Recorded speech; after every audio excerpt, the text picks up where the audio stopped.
I'm David Hill with New York Habitat. Today we're going to explore the area around La Bastille. This place is full of unique and hidden treasures.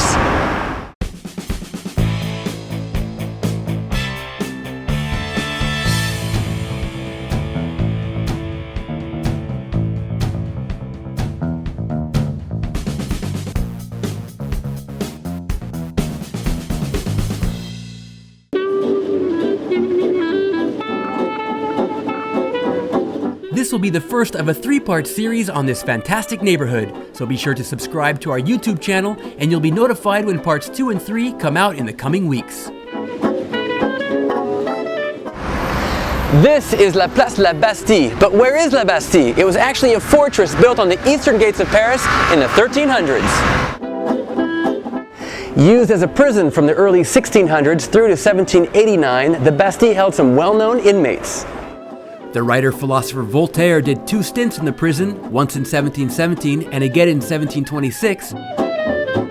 On July 14th, 1789, a large mob of revolutionaries stormed the fortress. It was the beginning of the first French Revolution. The blocks of the Bastille were taken apart and used to build the Concorde Bridge. While the prison no longer exists, La Place de la Bastille is much a part of Parisian life. As you can see, it's quite the busy traffic circle, so be careful crossing it. In the center is the Column of July. Most people think it commemorates the first French Revolution, but it actually represents the victims of the Second Revolution of July 1830, called les Trois Glorieuses, when the French took up arms once again to oust a tyrannical ruler, this time the short-lived Charles X. The French Revolutionaries had one thing in mind: to do things differently. In that spirit, you should skip the hotel for your next trip to Paris.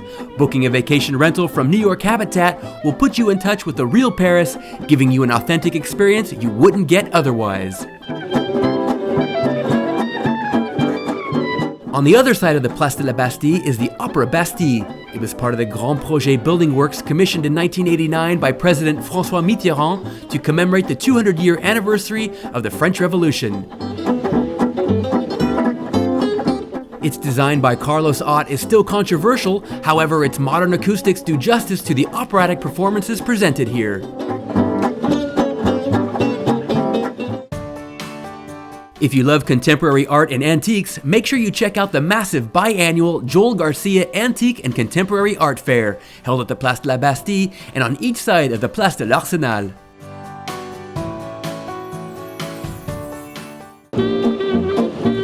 The area east of Place de la Bastille is known as Faubourg Saint-Antoine. This was a suburb of Paris similar to Montmartre and Belleville until the mid-1800s.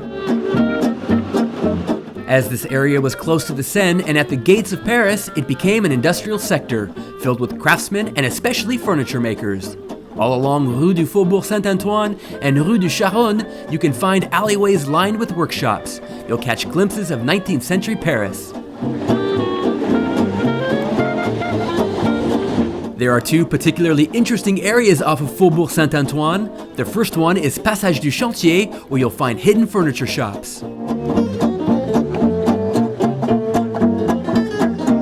The other is the quaint Cour de l'Étoile d'Or.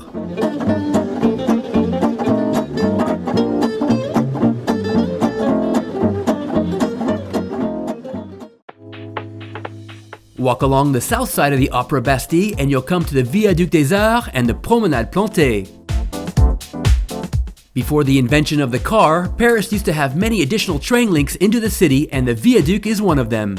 The city of Paris renovated it in the 1990s, transforming the lower arcades into workshops and the upper level where the train once ran into a lovely planted walkway lined with bamboo and roses that goes all the way to the Vincennes Woods.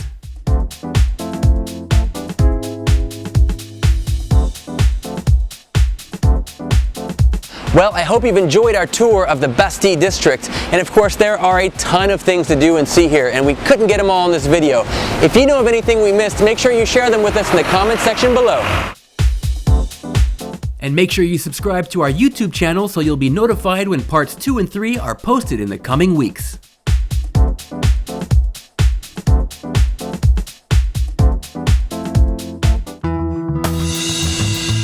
If you're planning a trip to Paris, get to know the local area by renting a furnished apartment through New York Habitat. Visit our website at nyhabitat.com. You're just a few clicks away from living like a real Parisian. I'm David Hill with New York Habitat, and while there is no longer a fortress here in Bastille to capture, we hope to see you soon capturing your own special Parisian moments.